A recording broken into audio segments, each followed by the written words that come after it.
The State House of Assembly has received the preliminary report of the House Joint Committee on Industry, Trade, Commerce and Health on a bill for a law to ensure the safety and well-being of factory workers and all persons present at factories from the chairman of the committee, Dr. Pete Ibida. The House received the report during yesterday's plenary in Oka. Presenting the report to the House, Dr. Ibida revealed that the bill, when passed into law, will guarantee the safety of factory workers in the state. On his part, the member representing Agwata 2 constituency, Honorable Ikem Uzezie, commended the Anambra State Road Maintenance Agency for fixing the bad portions of the bypass Nkwo Ibuku Road. Also at plenary, the Deputy Speaker, Sir Harford Oseke, who presided over the plenary, urged the Anambra State Road Maintenance Agency to do palliative work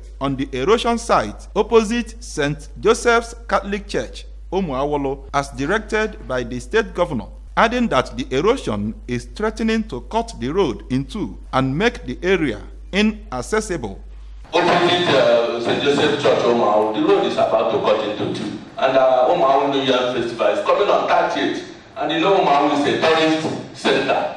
Everybody would like to come to Omuawolo that day. Also speaking, their Oka South 1 constituency counterpart, Dr. Nnamdi Okafor, urged the executive arm of government to arrest the inconveniences caused by flood menace at Obunago, Amikwo, Umulobo, and the Zik Avenue roads whenever there is torrential rainfall. According to Dr. Okafor, most houses in the areas are usually submerged by flood whenever it rains heavily, thereby making it difficult for the occupants of such buildings to go about their legitimate businesses. And I'm making this special plea to His Excellency, the Governor of Anambra State, to please attend to this area, to these people.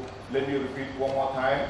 Obunago Road in Amikwo, and then Umuobo/Obuowo in Agro Ward, and then along the Zik Avenue in Ezioka. From the State House of Assembly, Chukwuemeka Modelem, ABS News.